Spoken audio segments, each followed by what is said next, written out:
What happens when a promising young guard finds himself on the move in the midst of a rebuilding season? Well, it's time to dive deep into the Boston Celtics' latest roster shakeup. A former member of our beloved team has just made his debut with a new franchise, and the implications for both sides could be significant.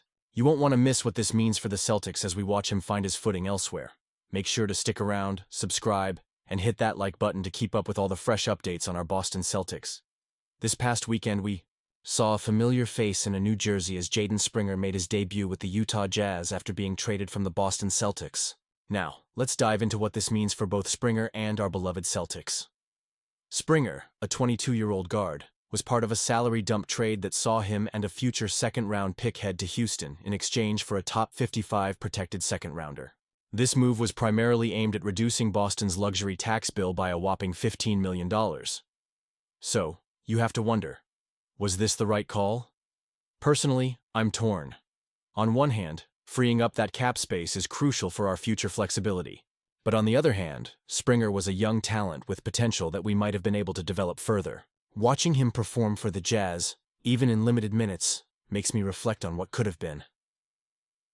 In his first game with Utah, Springer came off the bench and managed to score 7 points, grab a rebound, and dish out 2 assists in just 11 minutes. That's not bad for a debut, especially considering he was thrown into a rebuilding team that's looking for bright spots. The Jazz are currently struggling with a 14-42 record, which means they'll likely give Springer plenty of opportunities to showcase his skills. And honestly, I'm excited to see how he develops in this environment. However, let's not forget the bigger picture here. The Celtics opted to fill Springer's void by signing veteran Torrey Craig, who certainly brings experience and defensive prowess to the team. But is that the direction we want to go in? While Craig's presence might stabilize our roster in the short term, I can't help but think about the long-term implications. Are we sacrificing potential growth for immediate stability? This is the kind of question that keeps me up at night as a Celtics fan. Springer averaged only 1.9 points and 1.0 rebounds in a mere 6.3 minutes per game over his tenure with the Celtics. But those numbers don't tell the whole story. He was still learning the ropes, trying to find his place in a competitive roster stacked with talent. Now, with the Jazz, he has the chance to develop into a significant contributor. I would love to see him thrive, but I can't shake the feeling that we could have played a role in that development ourselves. After being waived by the Rockets just a day after the trade, Springer found a new opportunity with a Jazz squad that's clearly in a rebuilding phase. This is his chance to show what he can do, and I genuinely hope he makes the most of it. But back to the Celtics. How does this affect our chances moving forward? The decision to let go of a young player like Springer undoubtedly raises questions about our commitment to developing homegrown talent. Are we focused enough on nurturing our young guys, or are we too eager to bring in established veterans? I want to hear from you, Celtics Nation. Do you think this was the best decision?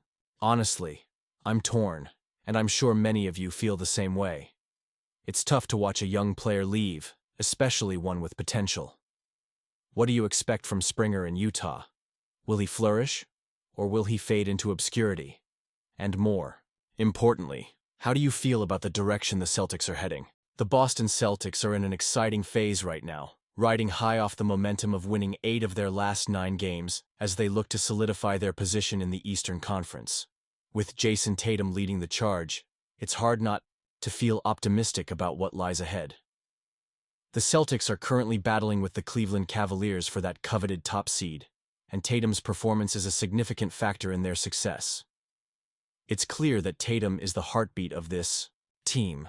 Since being drafted 3rd overall in 2017, he's evolved into a top 5 player in the league, and it's impressive to see how he adds new elements to his game each season. This year, he's made a concerted effort to improve his three-point shooting, which is crucial as the Celtics aim for another shot at the title. But as much as his skills shine, there's a narrative developing around how Tatum is perceived, and that's where head coach Joe Mazzulla's comments come into play. Mazzulla made a bold statement recently, suggesting that people take Tatum for granted, particularly in the media. He's right. It seems like Tatum's consistent excellence sometimes gets overlooked.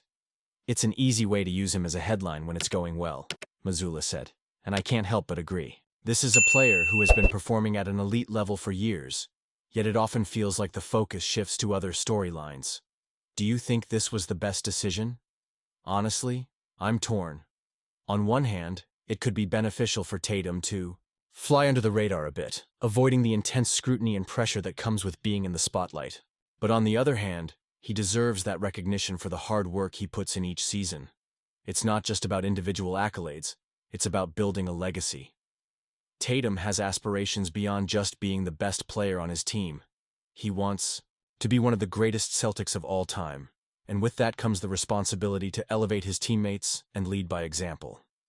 As fans, we should be excited about the way he's embraced this challenge. He's not just improving his shooting. He's honing his leadership skills, finding ways to get others involved, and making the Celtics a formidable force in the playoffs.